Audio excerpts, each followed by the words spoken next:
gráfica, que es donde nos habíamos quedado previo a empezar con el software. Entonces, si no mal recuerdo, nos quedamos en la parte de ver cuando los sistemas en tiempo continuo son causales o no causales y si son estáticos o dinámicos. Lo que no recuerdo fue si alcanzamos a revisar algunos ejemplos y quedó pendiente revisar los demás. No sé si me puedan retroalimentar en esa parte, por favor. O si los acabamos de ver, tampoco no recuerdo exactamente si faltaron algunos.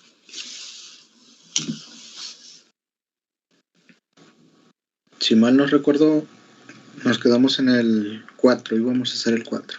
Íbamos a hacer el 4, ok, entonces déjenme, le quito de la diapositiva lo que es y ahorita lo analizamos. Ahorita se los comparto, déjenme, le borro. 4. Entonces borro el 7, el 6, el 5 y el 4.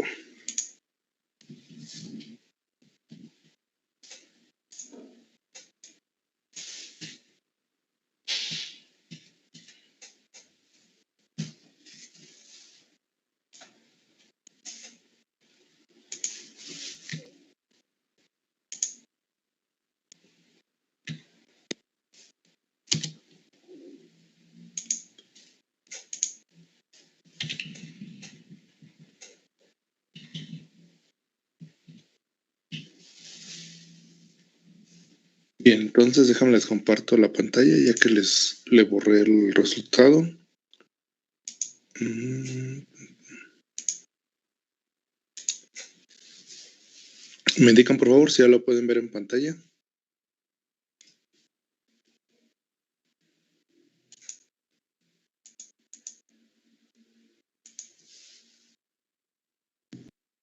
Sí, ya se puede proyectar. Ok, muy bien, gracias. Entonces, nada más para recordar un poquito.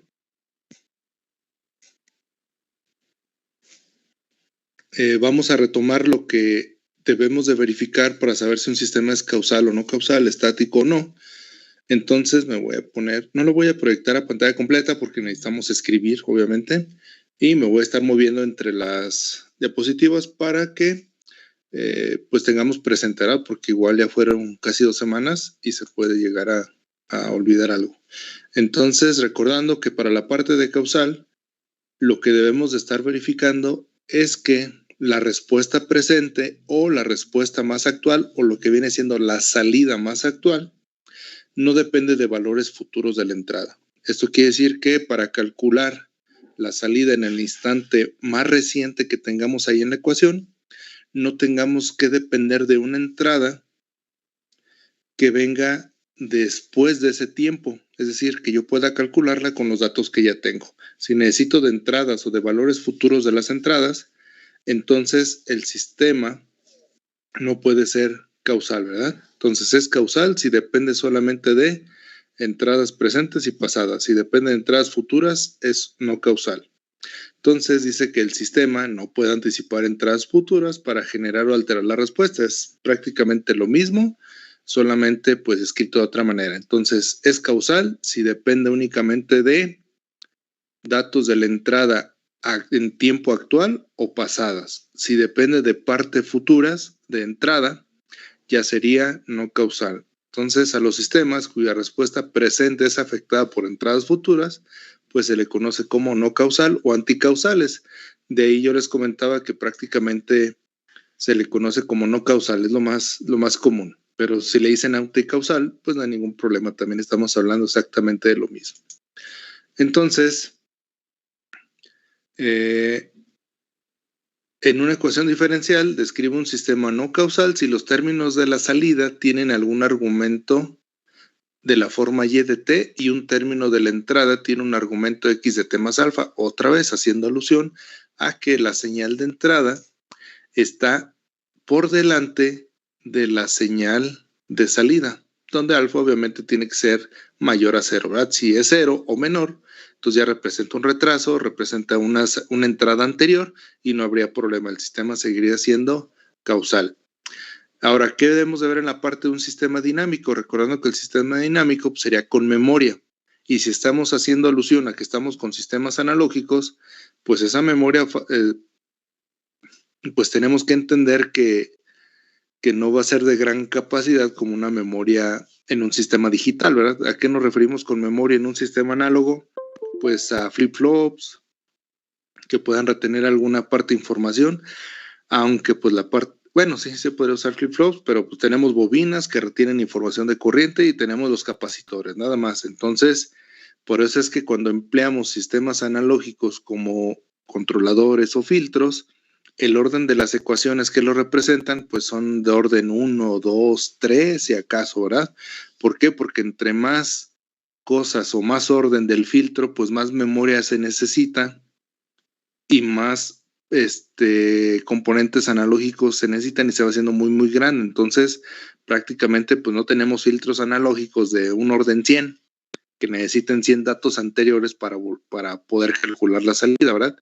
Y eso es el caso contrario a los sistemas digitales, donde pues, la capacidad de memoria ha aumentado en gran medida los últimos años y es común ver filtros de orden 100, orden 50, donde significa que estoy guardando los datos de las 50 entradas anteriores ahí en memoria, y lo cual pues, es muy, muy factible, ¿verdad? Entonces, a eso se refiere a la parte del sistema dinámico que tiene memoria. Entonces, dice que la respuesta presente, o sea, la respuesta más actual del sistema o la salida más actual del sistema, debe de depender únicamente de entradas presentes y pasadas, o sea, las actuales o anteriores.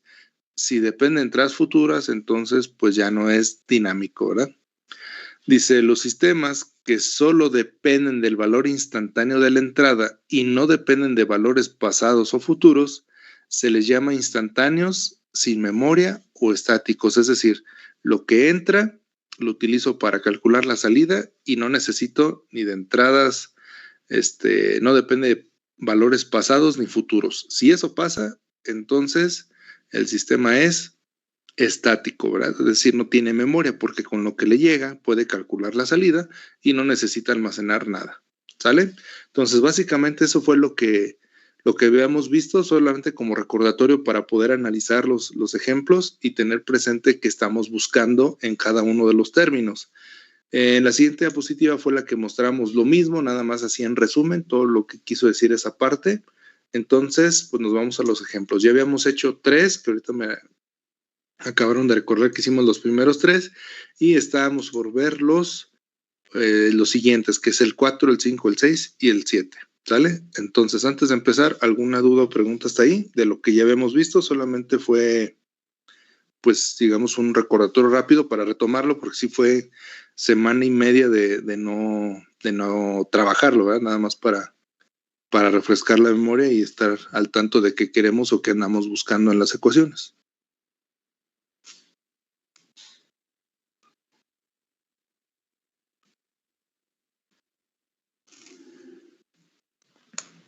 Creo que no hay dudas, profe. Por mi parte, no. Bien, si nadie indica lo contrario, pues entonces vamos a hacer el análisis, ¿verdad?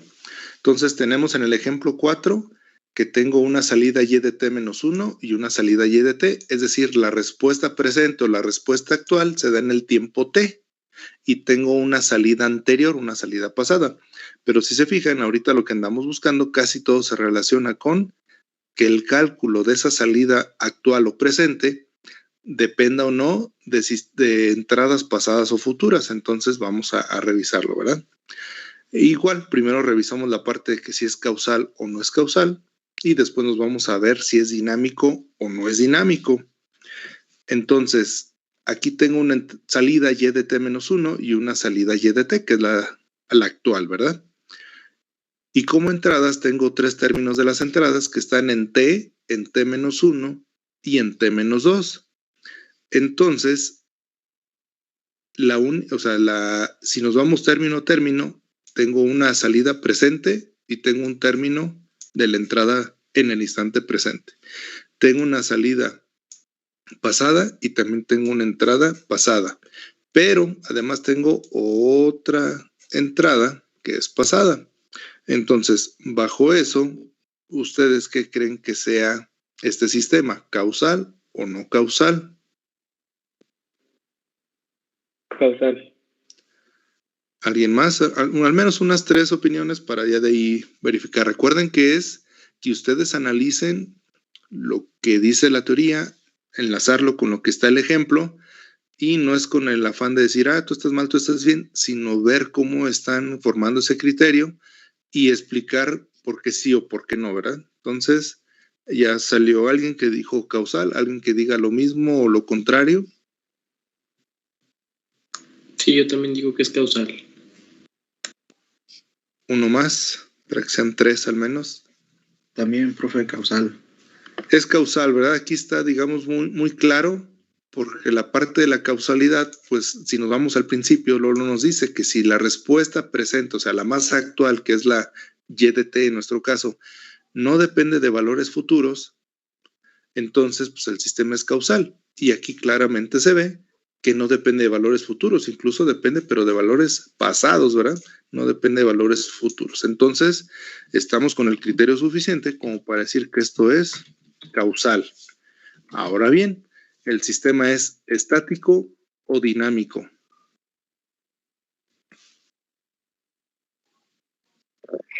Dinámico. ¿Alguien más?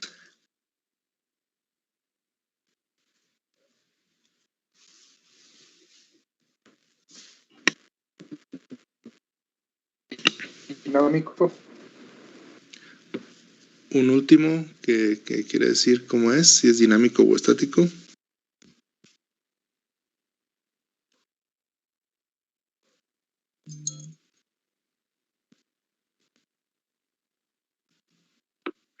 Dinámico, profe. Ok, entonces todos coinciden y efectivamente es completamente dinámico, ¿verdad? La parte fundamental de un sistema dinámico o con memoria precisamente es que la respuesta más actual del sistema, o sea, la YDT en nuestro caso, depende solamente de, bueno, más bien depende de entradas presentes y pasadas. Entonces necesita, pues, de cierta manera almacenar la información pasada para poder calcular la respuesta actual. Entonces, estamos en el entendido de que, por esa razón, este sistema, además de ser causal, pues es un sistema que es dinámico. ¿Vale? Bien, ¿alguna duda al ejercicio 4?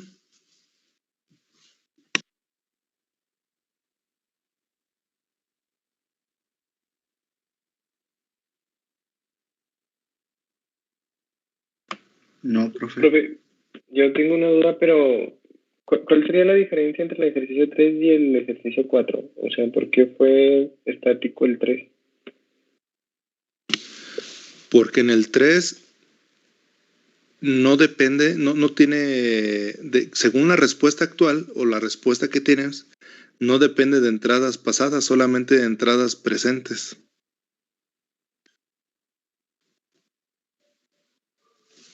Recuérdate que aquí hay una parte donde, no creo si la leímos ahorita, ¿no? Donde pues básicamente tenemos que ver término a término. Si tenemos los mismos adelantos o atrasos del lado de la salida con respecto a los de la entrada, no depende de entradas pasadas ni futuras, entonces es estático. Es la última parte, mira. Dice, si no hay derivadas presentes, no lo hay, y cada término de la entrada y la salida tienen argumentos idénticos, entonces el sistema es estático. Eso pues ya lo habíamos visto, porque tengo una y de t-1 y tengo una entrada en el mismo instante de tiempo t-1. Tengo una entrada y de t, perdón, una salida y de t, y tengo una entrada en t en el mismo instante de tiempo. Entonces, no dependo de valores pasados con respecto a cómo estoy calculando la salida, de los cuales dependa. Todos dependen en el mismo instante de tiempo en el que se calculó, ¿verdad? Para obtenerla. O sea, es decir, la entrada t-1 sirvió para calcular la salida t-1 en ese instante. La entrada T, pues también me sirve para calcular la T en ese mismo instante. Y no hay ninguna otra que tenga T-2, T-4, T-100. Es decir, no hay ninguna otra anterior con respecto a las salidas que me diga que necesita una entrada que previamente sucedió. Ok, profe, gracias. ¿Sí? Entonces, aquí básicamente es como lo que dice el último enunciado. Primero, si no tiene la misma cantidad de términos de un lado que del otro, pues ya casi ahí estamos descartando que el sistema sea estático, ¿verdad?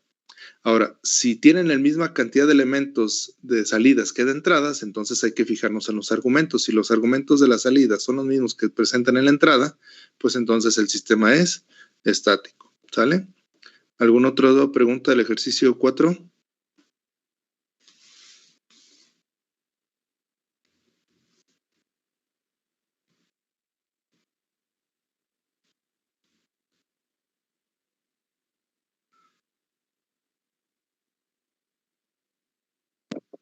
De mi parte no, profe. Bien, si nadie dice lo contrario, entonces avanzamos. Nos vamos al ejercicio 5. Tengo una salida Y en el tiempo T+3 y tengo una entrada en el tiempo T+3. Así de simple. Primero es, ¿el sistema es causal o no causal? ¿Cuál sería su opinión? No causal. Otras dos, por favor, para tener igual unas 3. Causal. Va una no causal, va una que es causal, otra. ¿Es causal? No causal.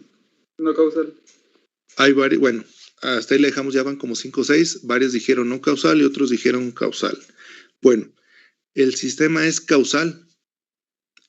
¿Por qué es causal? Bueno, vámonos otra vez a la parte de la definición. ¿Qué es causal? Que la respuesta presente no dependa de valores futuros de la entrada. Ahora bien, ¿cuál es la respuesta presente? Se da en T+3. Esa es la respuesta presente. Se va a dar en el tiempo T+3. ¿De acuerdo? ¿Cuál entrada necesito para calcular la salida? Pues la necesito en el mismo instante de tiempo donde voy a calcular la salida. Por lo tanto, no estoy dependiendo de entradas futuras, solamente presentes, ¿verdad? Entonces, acá está. Es causal cuando la respuesta presente no depende de valores futuros de la entrada. Y aquí no estoy dependiendo de valores futuros, porque la salida la necesito calcular en el tiempo T+3 y la entrada se va a dar en el mismo instante de tiempo que necesito calcularla en T+3. Si aquí tuviera un T+4, ahí sí, dependo de una entrada futura o más adelantada de la que necesito calcular la salida. Ahí sí ya no sería causal, ¿verdad? Entonces, para los que dijeron causal, están en lo correcto, porque en el mismo instante donde necesito calcular la salida, es en el mismo instante donde necesito la entrada. Entonces, no hay ni un adelantamiento, ni un atraso. Por lo tanto, pues el sistema es causal, ¿sale? Para los que dijeron no causal, ¿quedó claro o hay alguna duda? Sí, profe, ya quedó más claro. Y por eso dice, se fijan en los enunciados, solamente habla de respuesta presente, no dice respuesta en el tiempo igual a T, no, o sea, en la que necesites, en la actual, en la más reciente que necesites calcular, a partir de ahí se observa el comportamiento de los sistemas, ¿sale? ¿Alguna otra duda o pregunta?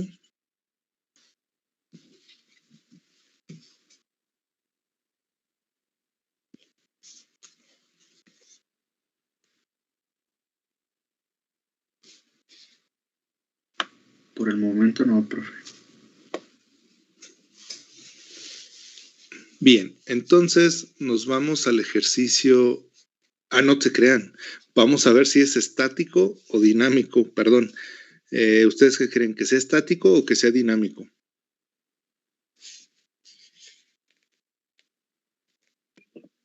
Estático. Estático. Yo creo que ahí sí todos coinciden, ¿verdad? Si solamente necesito calcular la salida en T más 3 con un término en T más 3, no dependo de ninguna otra entrada, ni pasada ni presente, perdón, ni pasada ni futura. Entonces, pues es estático, ¿sí? Yo les decía, una manera, digamos, de ver toda esa parte es primero checo si la misma cantidad de términos de la entrada son igual al mismo número de términos de la salida. En este caso es 1 y 1. Ya, son iguales. Ahora bien, los argumentos coinciden en la salida y en la entrada, sí. Entonces ni se adelanta ni se atrasa. Por lo tanto, pues es estático. ¿Sale? Pero ese puede ser digamos, un tip para antes de checar cualquier otra cosa o duda que tengamos, poder verificar eso, ¿verdad? Entonces, este sistema es estático. Bien, nos vamos al número 6. Entonces, ahora tengo solamente un término en la salida que está en el tiempo T más 3 y tengo dos términos en la entrada que estamos en el tiempo T más 3 y en el tiempo T más 4. ¿Sale? Entonces, lo primero ¿es causal o no causal?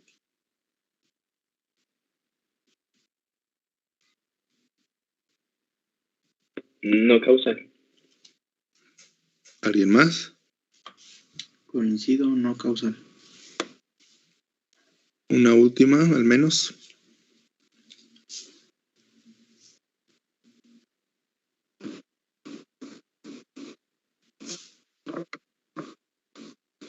No causal. No causal, profe. Ok, se oyó medio entrecortado, pero alcancé a entender no causal. Entonces, efectivamente, este es no causal, ya que sí depende de entradas futuras. Recuerden que la causalidad solamente se da en sistemas que dependen de entradas presentes o pasadas. Por lo tanto, este sistema sería no causal. Y con respecto a si es dinámico o estático, ¿ustedes qué opinan? ¿Creen que sea estático o que sea dinámico? De acuerdo a los parámetros que hemos visto. Dinámico. Dinámico. Dinámico. Bien, si es dinámico, nada más que, por ejemplo, aquí, si ustedes se ponen a leer todo lo que vimos ahorita, podría generar dudas, este ejercicio. ¿Por qué? Porque dice que es dinámico cuando la respuesta presente depende de entradas presentes y pasadas. En este caso, tengo una respuesta en T más 3, depende de una entrada T más 3, que es la entrada presente, pero la T más 4 no es una entrada pasada, ¿verdad? Entonces, si nos vamos a ese criterio, no lo cumple. Entonces, podríamos entrar en confusión de que el sistema sería, que no cumple con ser dinámico, entonces sería estático, ¿no? Pero aquí le seguimos. Dice, los sistemas que solo dependen del valor instantáneo de la entrada y no dependen de valores pasados o futuros, se les llama instantáneos, o sea, sin memoria. Entonces, aquí está la clave, miren. O sea, no lo puedo nombrar estático porque este sistema sí depende de valores futuros, no de pasados, pero sí de futuros. Por lo tanto, definitivamente estático no es. Pero hasta ahorita tampoco cumple con esto, ¿verdad? Entonces, ¿dónde queda? Bueno, ahí hay algunos otros criterios que son, dice,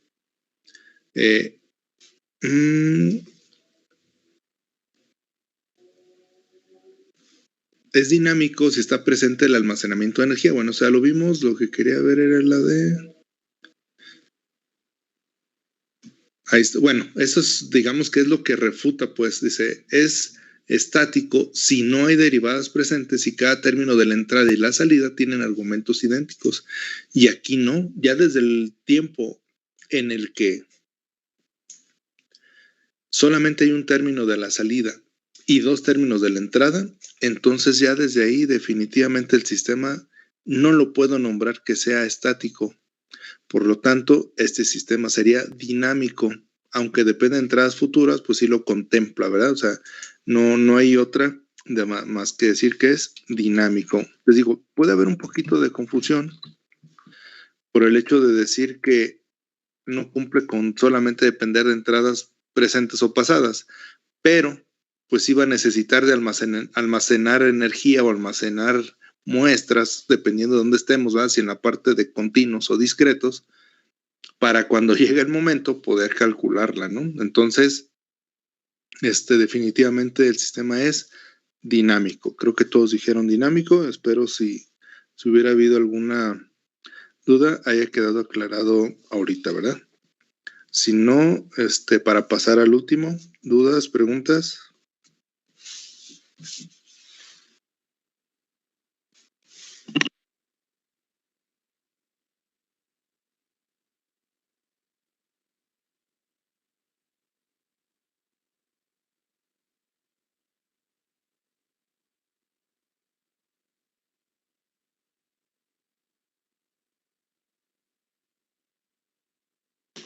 Bien, si no hay dudas o preguntas, nos vamos al número 7.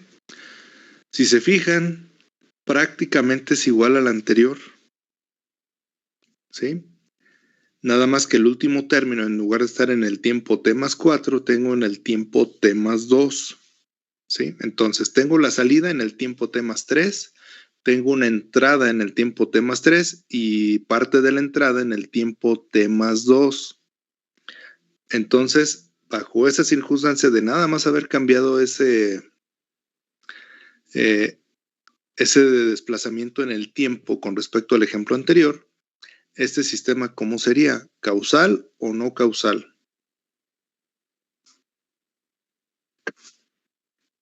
Causal. Dos más que Causal. nos digan causal. ¿Alguien más?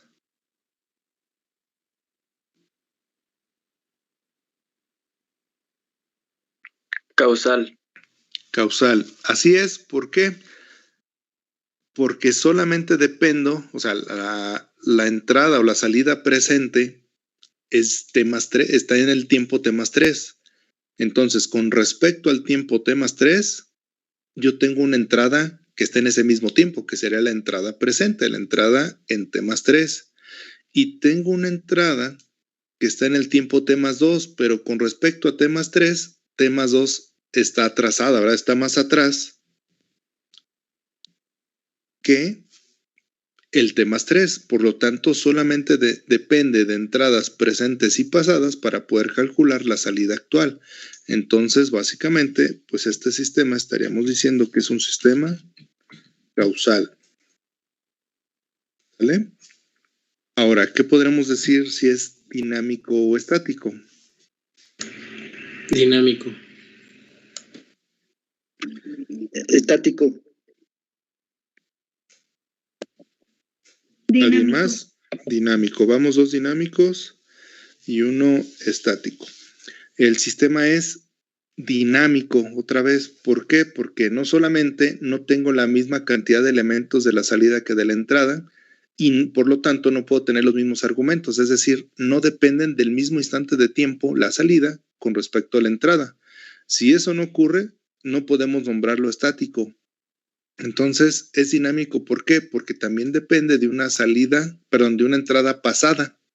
Entonces, al depender de una entrada pasada, el sistema se vuelve dinámico. La respuesta presente, o sea, en el tiempo t más 3, depende del tiempo t más 3, que es la actual, y t más 2, que es la pasada. Por lo tanto, pues el sistema depende de entradas presentes y pasadas. El sistema se dice que es dinámico. No sé si los que opinan que era estático les queda alguna duda.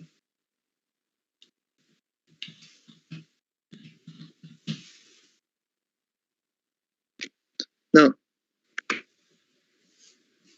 Ok, entonces, pues serían los ejemplos de la parte de los sistemas analógicos o en tiempo continuo para saber o identificar si está como causal o no causal, o si es dinámico o estático. ¿Sale? Bien, ahora sí voy a proyectar la pantalla completa. Y ahora lo que veríamos sería prácticamente lo mismo que vimos para los sistemas en tiempo continuo, pero ahora para sistemas en tiempo discreto, es decir, cómo identificamos un sistema en tiempo discreto, cómo lo definimos, qué tipo de operadores hay, si los operadores son aditivos, si son homogéneos, si cumplen con el principio de superposición, etcétera, etcétera, etcétera. Lo mismo, hasta llegar a ver si es dinámico, si es lineal o no lineal, si es invariante o no invariante, si es causal o no es causal, si es dinámico o no es dinámico. Todo lo que vimos en la parte de sistemas analógicos lo tenemos que ver con la parte de sistemas discretos, que en su gran mayoría todo se parece, todo está igual, salvo ciertas cosas, ¿verdad? O sea, no hay que confiarnos en que es exactamente lo mismo, sino ver exactamente qué es lo que hace esto un poquito diferente. Entonces, pues vamos a empezar con esa parte.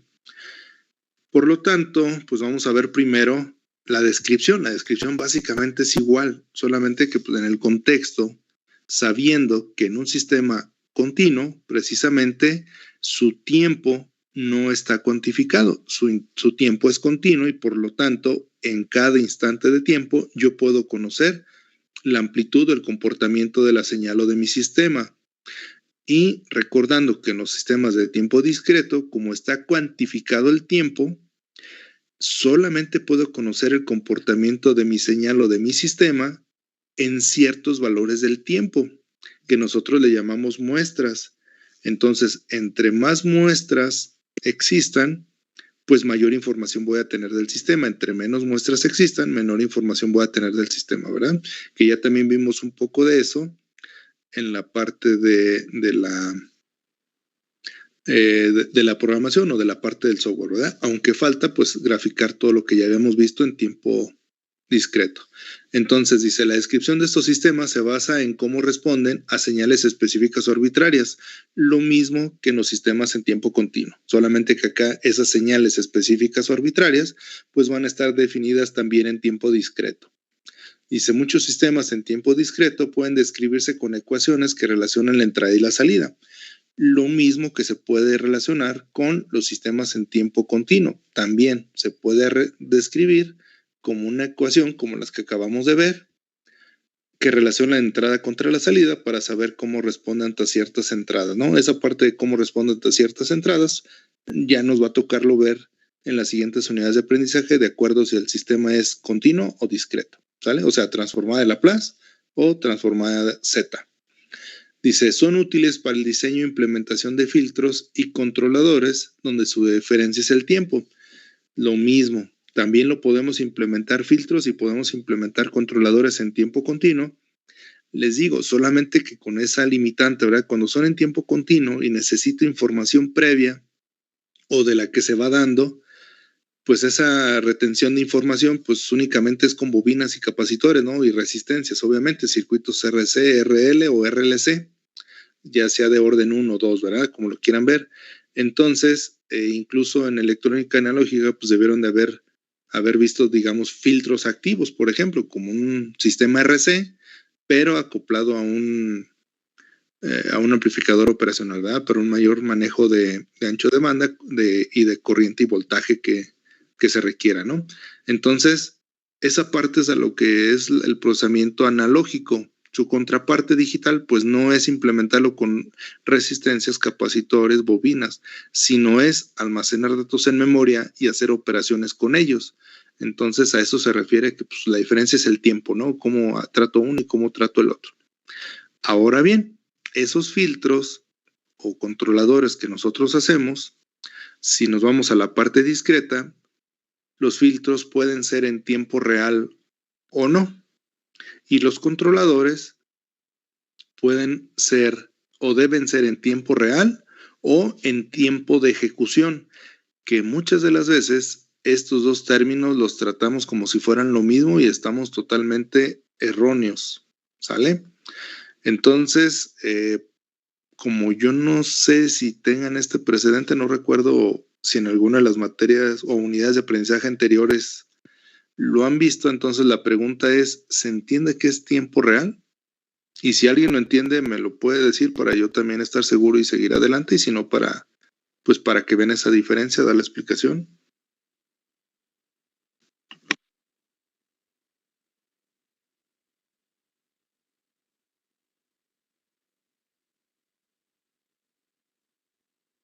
No, profe, yo no sé a qué se refiere. No, profe, yo tampoco lo recuerdo si es que lo vimos.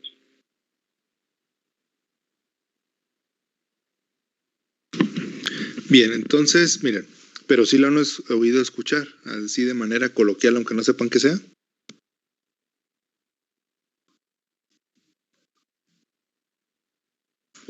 Sí, a lo mejor sí.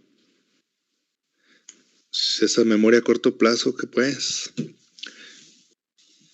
Bien, entonces, miren, de manera, digamos, coloquial o digamos así en el ámbito social, para que mejor se entienda, dígase redes sociales, hoy en día, a algún sistema que hace las cosas rápido, no sé por qué le dicen, es que lo está haciendo en tiempo real, cosa que es totalmente errónea, ¿sale? Por ejemplo, alguien está dando la explicación de alguna aplicación del celular y dice, no, esta aplicación procesa las imágenes en tiempo real. Y pues la pregunta que siempre les hago yo cuando comentan eso, ¿verdad? ¿Y cómo sabes que lo está haciendo en tiempo real?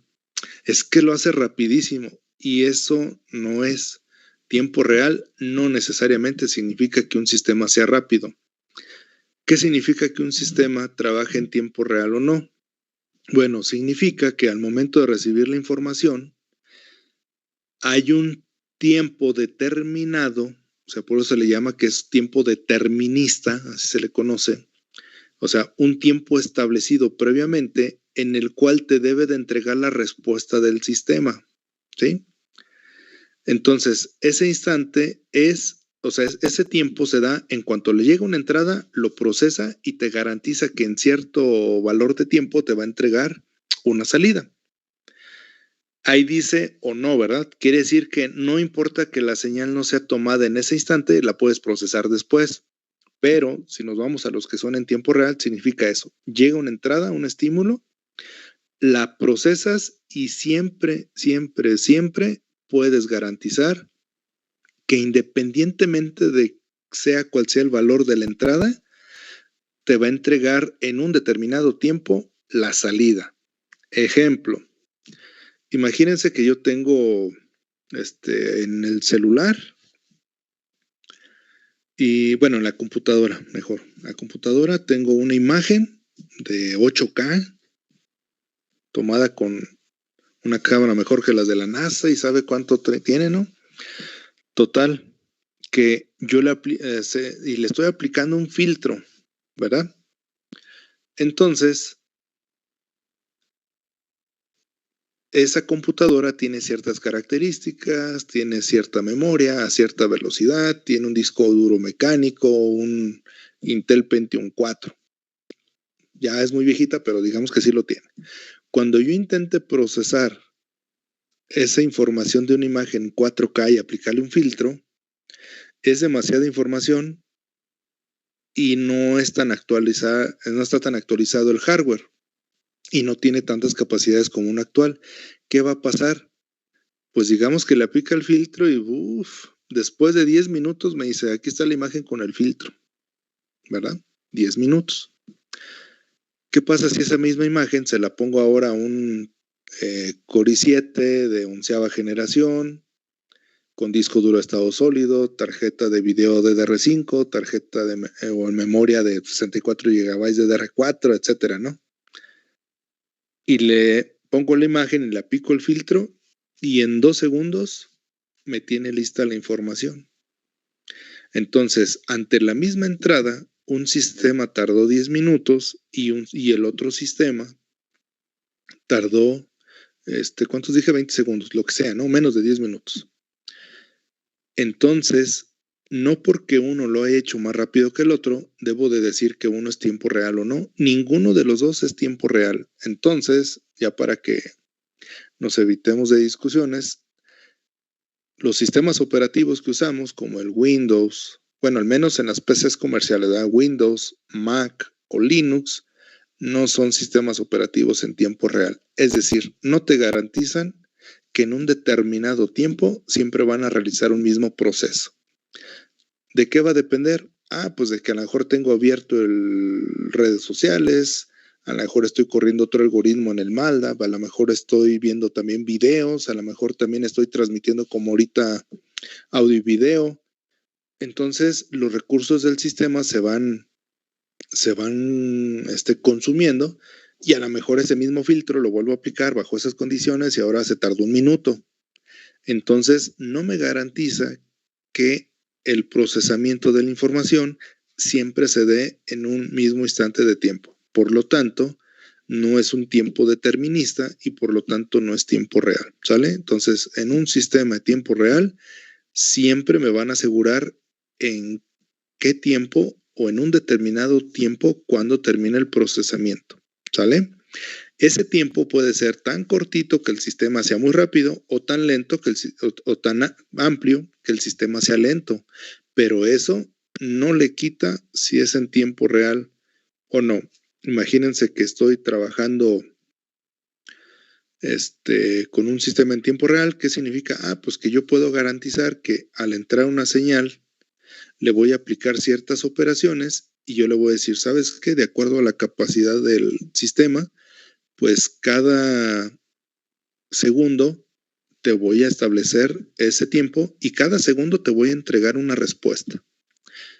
¿Qué me hace el sistema en tiempo real? Cada segundo me va a entregar la respuesta, ¿sí?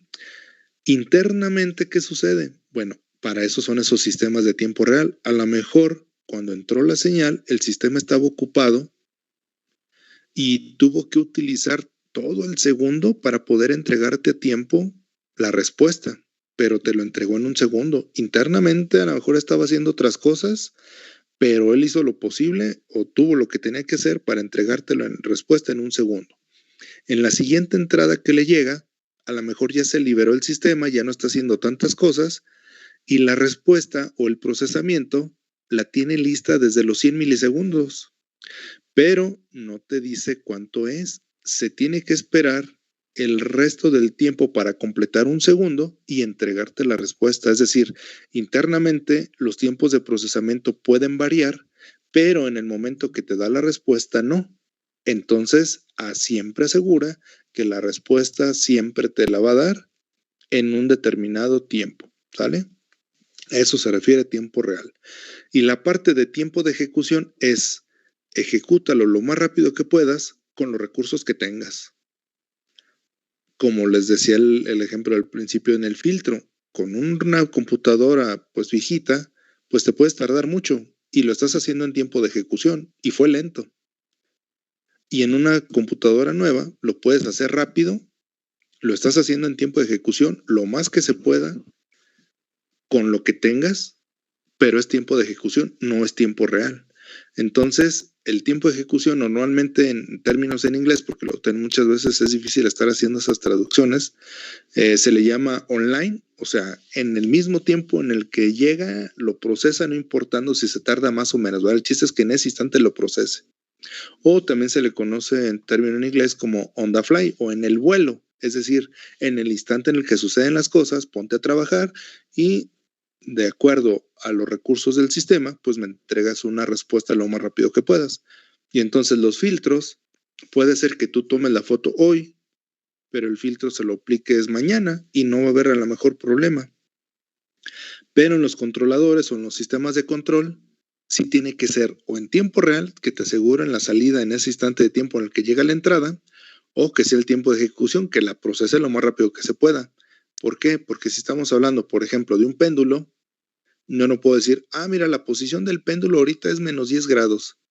No, ahí déjala, ahí mañana lo calculo y mañana lo compenso, ¿no? Pues ya cuando lo calculen, ya el péndulo ya se cayó, ¿verdad? Entonces, lo que se requiere es, ¿qué posición tiene el péndulo ahorita? Menos 10. Corrígela. Y corrígela, y corrígela, y corrígela hasta que esté en 0, ¿no? Por así decirlo. Entonces, se tiene que hacer en tiempo real o en tiempo de ejecución, pero se tiene que hacer al instante, ¿sí? Y esto pues aplica para todo, ¿verdad? No nada más ahorita, nada más para definir un sistema a tiempo discreto, sino así trabaja todo. Entonces, hay sistemas que no necesitan trabajar en tiempo real, como una computadora personal, pero hay sistemas que sí. Por ejemplo, la computadora que maneja un robot, por ejemplo, el robot Kuka que está ahí en la escuela, Aunque tiene Windows, es un Windows especial, es un Windows que se ejecuta en tiempo real. Entonces, es un sistema operativo en tiempo real. ¿Por qué? Porque se necesita que la cinemática, la dinámica, los jacobianos o todo lo que se necesita para controlar el robot sea un tiempo determinista, o sea, que siempre asegures tener la posición a la cual necesitas ir, a la velocidad a la cual necesita moverse para poder ejecutar ciertos movimientos. Entonces, ahí sí se necesita una computadora que tenga un sistema operativo en tiempo real. Entonces, no es que una sea mala y la otra sea buena, sino que cada uno de estos modos de operar, pues tiene su aplicación, ¿no? ¿Sale? Entonces, de esa parte, ¿alguna duda o pregunta?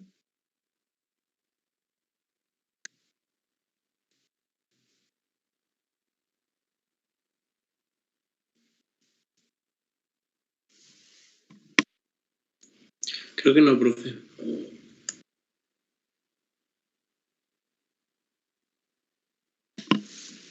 Bien, aunque no es parte del temario, pues es importante que lo sepan porque créanme que nos podemos evitar muchas discusiones, ¿verdad?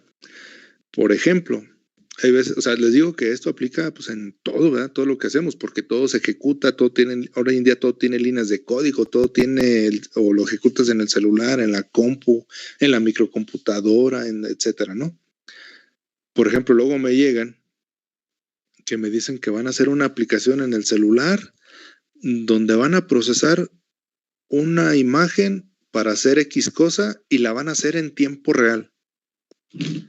Y cuando les pongo ahí la nota rechazado, no dice cómo va a asegurar que va a hacer el procesamiento en tiempo real. Y van y me dicen, es que sí la voy a hacer en tiempo real, mi super celular con Android tiene 28 núcleos y 45,000 megas de RAM y sabe cuánto y lo hace rapidísimo. Dije, no, si yo no estoy diciendo si lo hace rápido o no, nada más te estoy pidiendo que me asegures o que me digas cómo le vas a hacer para trabajar en un sistema operativo que no esté en tiempo real, como el Android. ¿Cómo le vas a hacer para trabajar esa señal en tiempo real? Pues ya le dije, es que es bien rápido. O sea, imagínense llegar hasta octavo, noveno, quinceéxtimo y ni siquiera saber la diferencia de qué es tiempo real y qué es en línea, ¿verdad? O qué es en tiempo de ejecución. Entonces, bueno, más vale que desde ahorita ya si alguno lo retuvo, ya me doy por bien servido, ¿no? Entonces, ¿para qué me sirve todo esto? Bueno, tenemos que describir de alguna manera cómo identificar la forma de escribir un sistema o una señal en tiempo discreto. ¿Por qué? Porque cuando yo veo un sistema en tiempo continuo, pues obviamente veo que es y de t igual a 2x de t menos x, bla, bla, bla. Digo, pues ese es tiempo continuo, porque toda la vida me han enseñado que la t, pues es el intervalo continuo de tiempo, ¿verdad? Acá, ¿cómo le voy a hacer? Bueno, la forma de escribir este tipo de sistemas se le conoce como ecuaciones de diferencias. ¿Por qué se le llama ecuaciones de diferencias? Bueno, si nos vamos al tiempo continuo, ¿cómo observan la razón de cambio del comportamiento de un sistema de un tiempo, entre un tiempo y otro? Pues con la derivada, ¿verdad? Hacen la diferencia o la derivada en ese instante de tiempo o en ese lapso de tiempo para ver cómo se comporta el sistema. Acá recuerden que no puedo yo saber qué hay entre una muestra y otra, por lo tanto, no puedo aplicarle una derivada. Lo que puedo hacer es una resta o una diferencia simple de lo que vale ahorita con lo que valía en el otro instante, que se le llama tiempo de muestreo, ¿verdad? Entonces, por eso es que se le da el nombre de ecuaciones de diferencias, porque estoy sacando las diferencias entre los datos de cada muestra. ¿Sí? ¿Por qué? Porque solamente ahí conozco la señal. Entre muestra y muestra no conozco la señal. Por lo tanto, tengo que hacer simplemente una resta, ¿verdad? Entonces se le llama ecuaciones de diferencias. ¿Qué diferencia hay entre una muestra y otra, o la anterior, o la inicial, o la primera, etcétera? Pero, pues son diferencias de valor, obviamente, entre una muestra y la otra. ¿Cómo identifico esa ecuación de diferencias?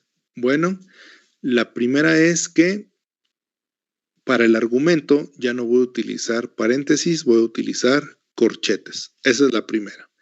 La segunda es mi argumento ya no puede ser la letra T minúscula, porque la letra T minúscula ya saben o ya sabemos que denota un intervalo continuo de valores del tiempo.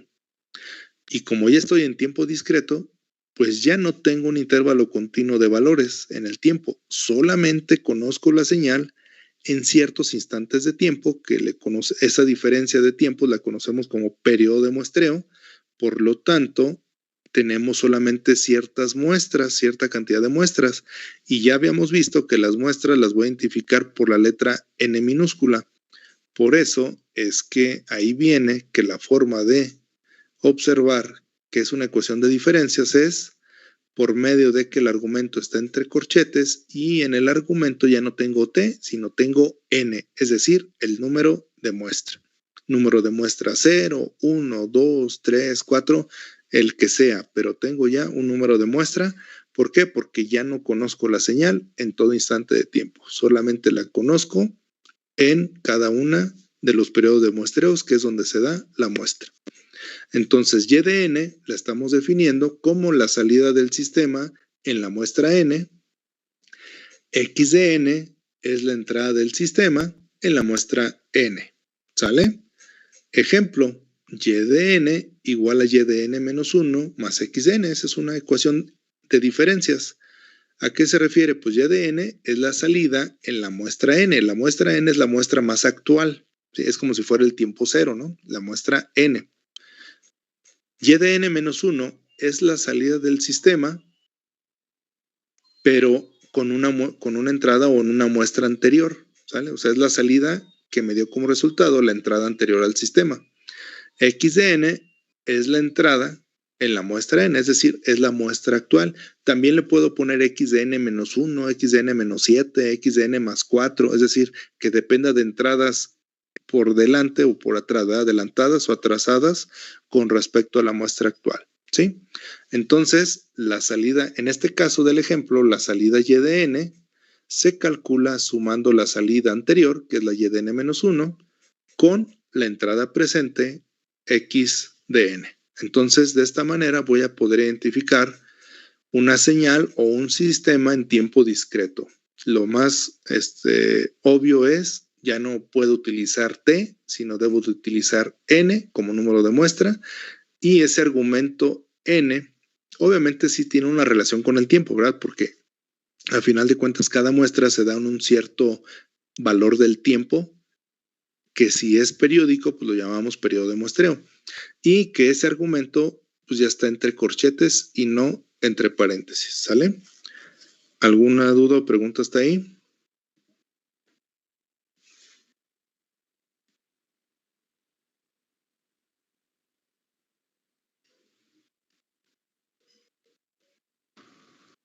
No, profe.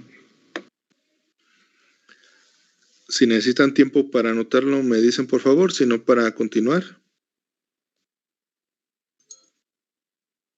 Sí, podría dar un poco, por favor. Sí, nada más me avisan cuando ya lo terminen para continuar.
Por mi parte ya.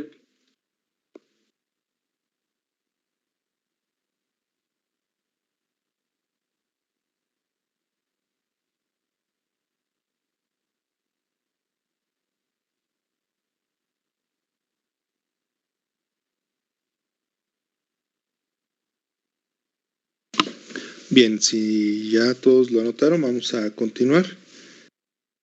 Entonces, vamos a lo que sigue. Obviamente, la finalidad de ir viendo todo esto también es establecer la parte que vimos en los sistemas continuos o analógicos, que es ver si es lineal, no lineal, estático, etcétera, ¿no?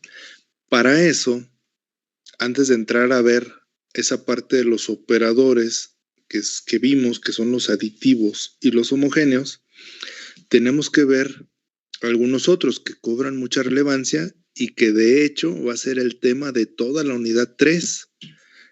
En ese caso, ese operador que yo les decía es el operador de retraso unitario, pero bueno, vamos a desglosarlo un poquito.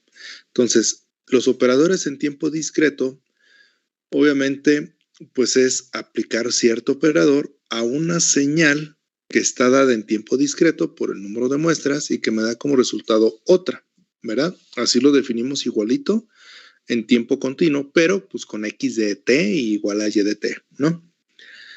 Antes de pasar a ver la parte de que esos operadores tienen que ser aditivos y homogéneos para cumplir con el principio de superposición y revisar si es o no lineal el sistema, aquí hay hay varios, ¿verdad? Hay varios operadores, pero digamos que yo quiero mostrarles este ahorita para que vean la relevancia que toma al momento de que, al final de cuentas, vamos a estar hablando de este operador durante toda una unidad temática, que es la unidad 3, que es la de la relacionada con la transformada Z.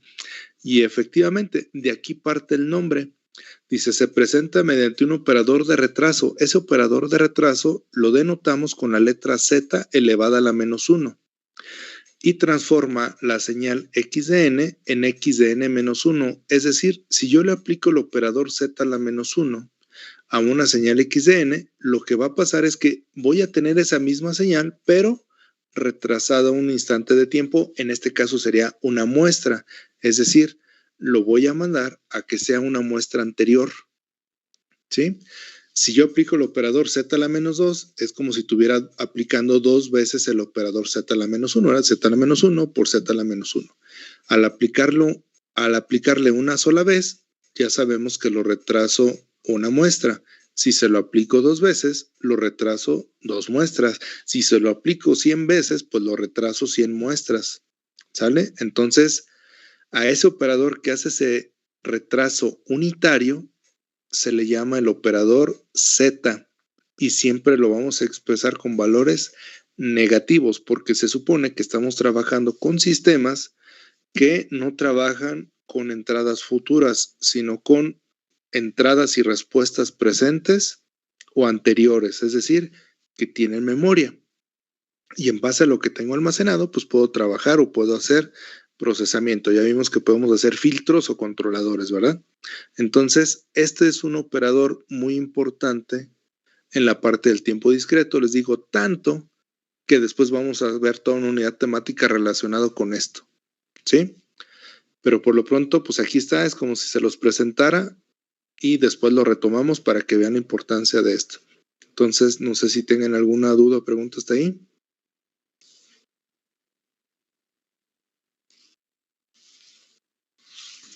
No, profe. Me dicen si ya lo notaron para continuar, si no para esperarme.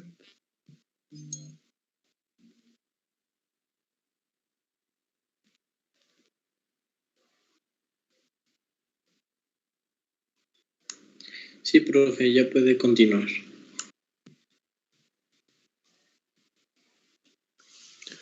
Bien, entonces, si hay un operador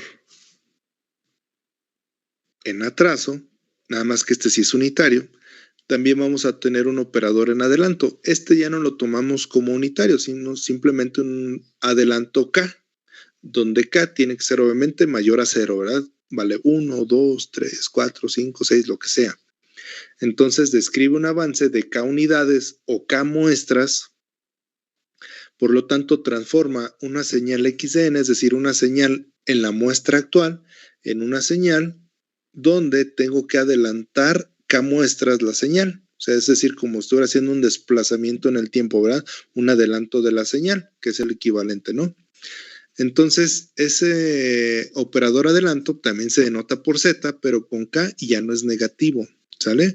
Entonces, digamos que si bien es parte de la transformada Z, no es tan importante como el operador de atraso unitario, porque como les digo, el atraso significa que es una muestra que ya pasó y que la puedo almacenar y que puedo trabajar con ella para calcular la nueva salida. Entonces, son entradas pasadas, por lo tanto, ya saben ustedes que pues casi siempre lo que buscamos en todo lo que hemos visto, de si es lineal, no lineal, causal, no causal, estático, dinámico, pues buscamos que el sistema no dependa de entradas futuras y así podamos trabajar con los datos que ya tenemos, ¿verdad? Es decir, no hacer suposiciones de cómo se comportaría en un futuro. Eso es con respecto al operador adelanto. Y ahorita, digamos, los que nos interesan un poquito más, porque es donde vamos a tomar partida para verificar si un sistema discreto es lineal o no lineal, invariante o no invariante en el tiempo, pues son este tipo de operadores, ¿verdad? Los operadores aditivos, que dicho sea de paso, pues es exactamente el mismo enunciado, es lo mismo que en la parte de sistemas analógicos o continuos. Entonces, básicamente para recordar que era un operador aditivo, si yo tengo la suma de dos funciones, en este caso ya el argumento es n, o sea, que dependen de las muestras, si al hacer la suma y aplicarle el operador me da el mismo resultado, aplicarle el operador por separado a cada señal o a cada función y sumarlas, si eso me da lo mismo, entonces puedo decir que el operador es aditivo. La vez pasada, cuando lo vimos en el operador, en los sistemas en tiempo continuo, yo les ponía el ejemplo de la integral, ¿verdad? O sea, fácilmente podemos hacer esto con la integral. Es exactamente lo mismo, nada más que ahora son señales en tiempo discreto, o sea, señales o ecuaciones de diferencias, ¿verdad? Son dos señales, dos funciones a las cuales necesito aplicarle un operador, entonces me debe dar el mismo resultado, aplicárselo a la suma o aplicarlo por separado y después sumar, ¿sale? ¿Alguna duda o pregunta hasta ahí?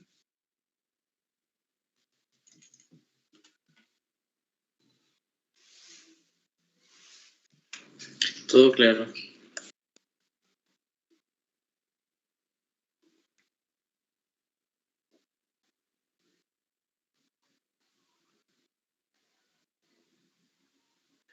Bien, me indican si ya puedo avanzar o si alguien lo está notando, me dice por favor para esperarlo.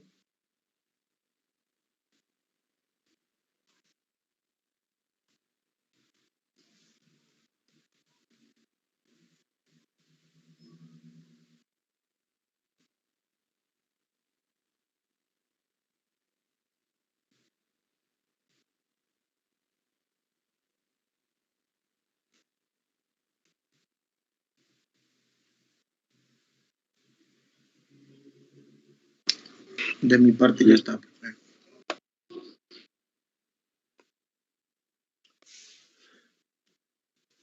Bien, entonces continuamos. Faltaría para definir el principio de superposición, al igual que en los sistemas en tiempo continuo o analógicos, sería si el operador es homogéneo, verificar que el operador sea homogéneo. Entonces, si yo necesito hacer una operación de un escalar o una constante por mi señal, ahora que no depende del tiempo, sino que depende de la muestra, que es equivalente a una operación lineal o una multiplicación como la conocemos de manera aritmética de K veces aplicada sobre la señal, donde K debe ser forzosamente un escalar, es decir, es una constante.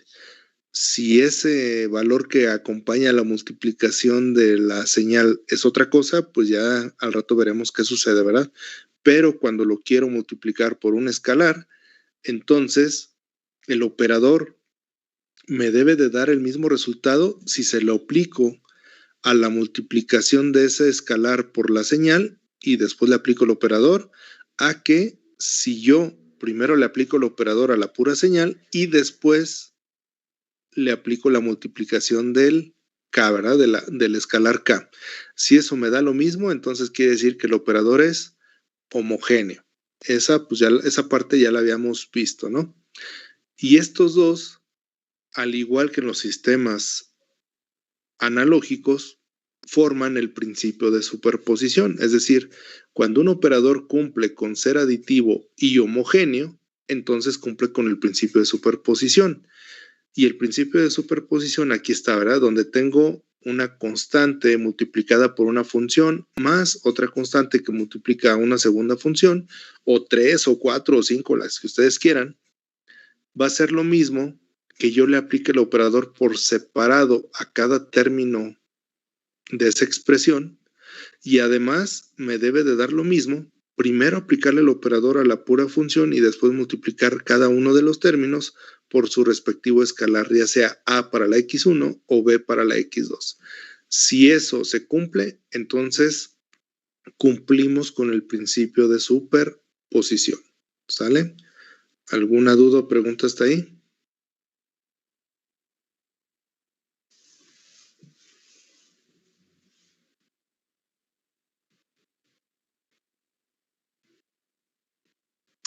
No, profe.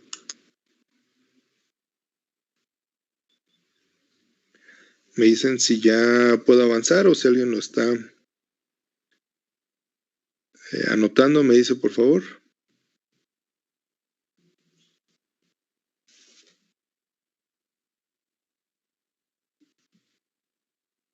Yo, profe, un minutito, por favor.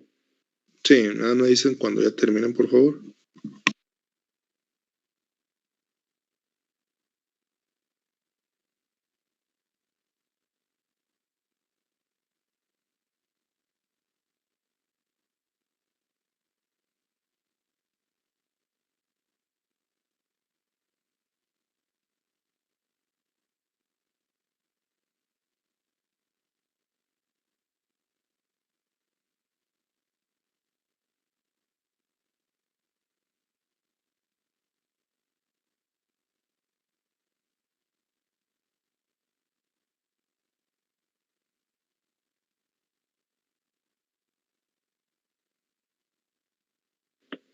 Ya, profe, por mi parte ya puedo avanzar. Se lo digo. Muy bien, si no me dicen lo contrario, voy a continuar. Entonces, por ejemplo, para los sistemas en tiempo continuo, si ustedes recuerdan,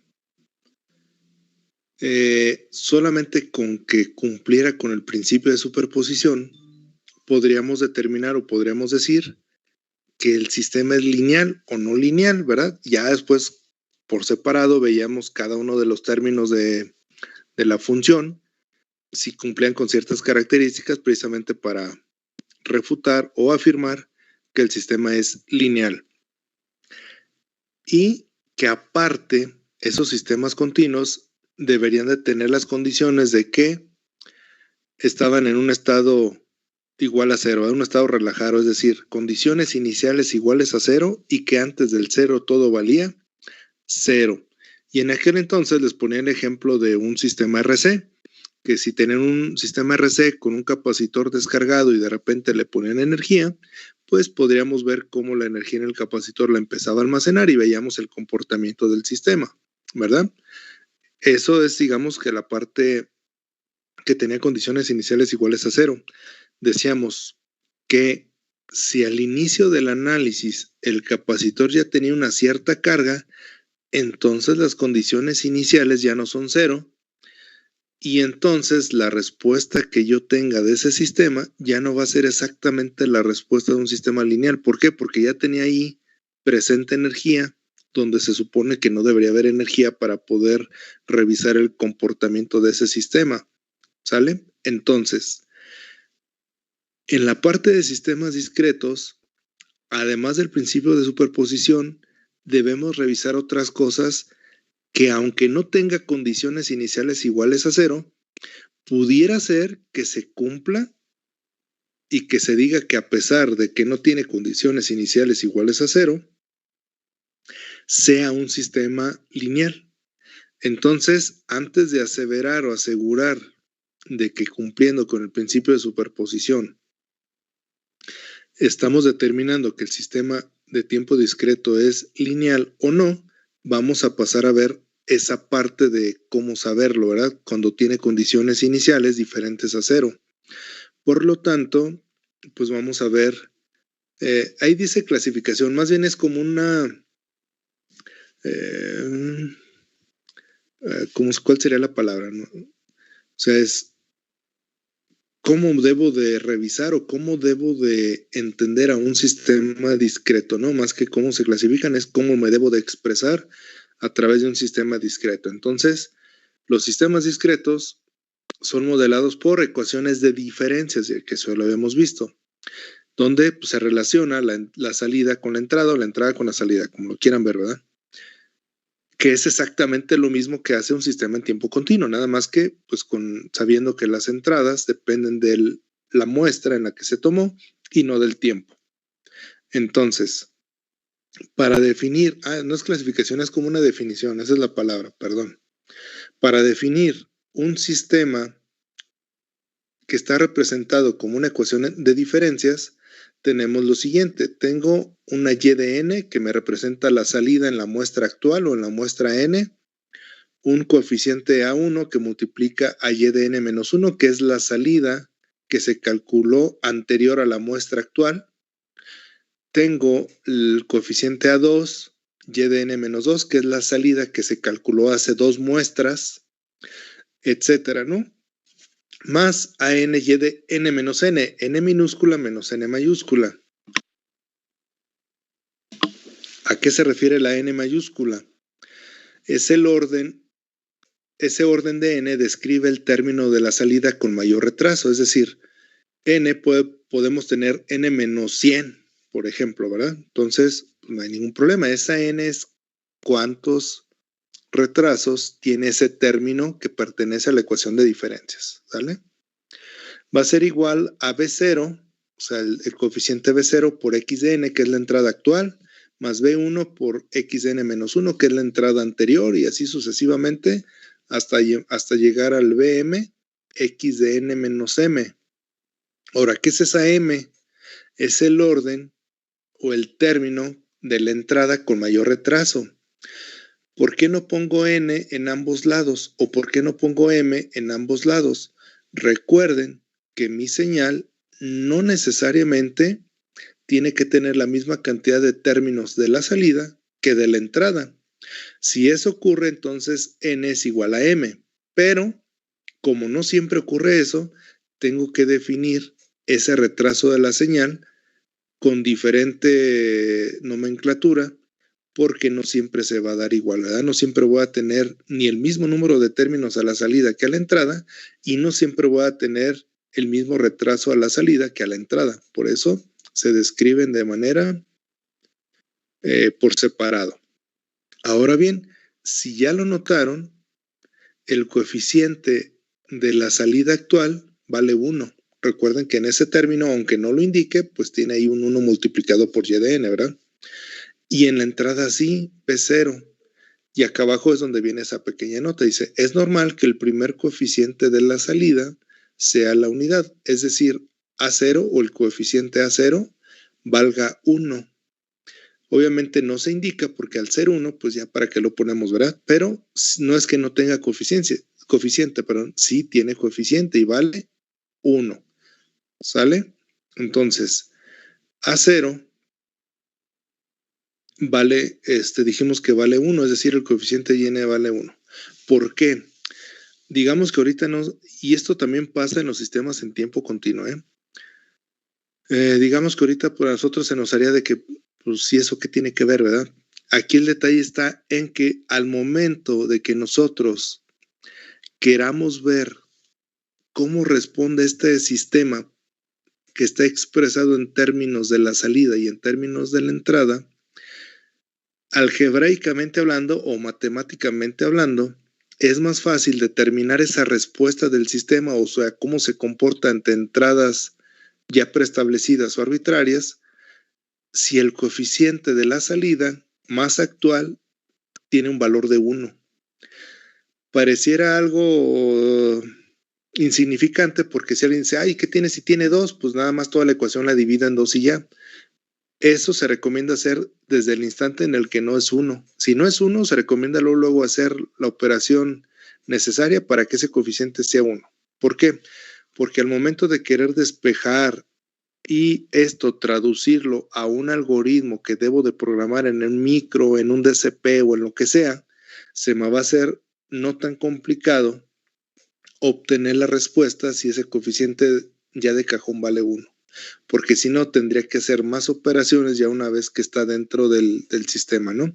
Les digo, ahorita a lo mejor no se ve tanto, pero cuando vayamos a ver las respuestas de los sistemas, tanto en la unidad 2, que es con sistemas en tiempo continuo, con la transformada de Laplace, o en la unidad 3, con cómo se da o cómo se calcula la respuesta de sistemas en tiempo discreto, entonces ahí se va a ver un poquito más con el procedimiento algebraico de la importancia de que este ya sea un 1.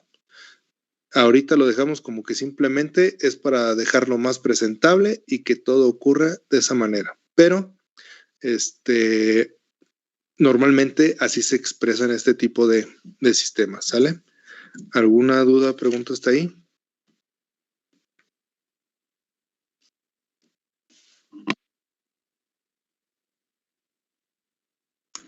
No, profe.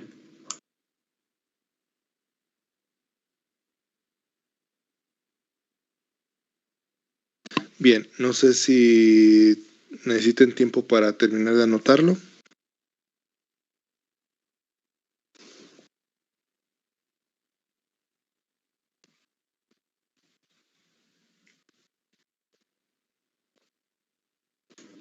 Por mi parte yo ya terminé. Bien, entonces, una vez viendo esto, la descripción de un sistema o de una ecuación en diferencias de forma general, entonces ya con esto podríamos ahora sí ir a ver cómo es que podemos determinar si un sistema es lineal o no, con todo, y que pueda no tener condiciones iniciales diferentes a 0. Pero para ver completo todo el término de linealidad, ya para ahorita, como ahorita ya casi es hora, faltan 5 minutos, lo dejamos para la siguiente sesión, que sería el próximo jueves. Entonces el jueves vemos completo qué o cómo se determina la linealidad en un sistema discreto, ya sea que cumpla con el principio de superposición y que tenga o no condiciones iniciales iguales a 0, ¿sale? Entonces, de mi parte por hoy sería todo. Si ya lo terminaron de anotar, entonces dejo de compartir. Si no hay ninguna duda o pregunta, pues de mi parte sería todo y nos veríamos la próxima sesión, ¿sale?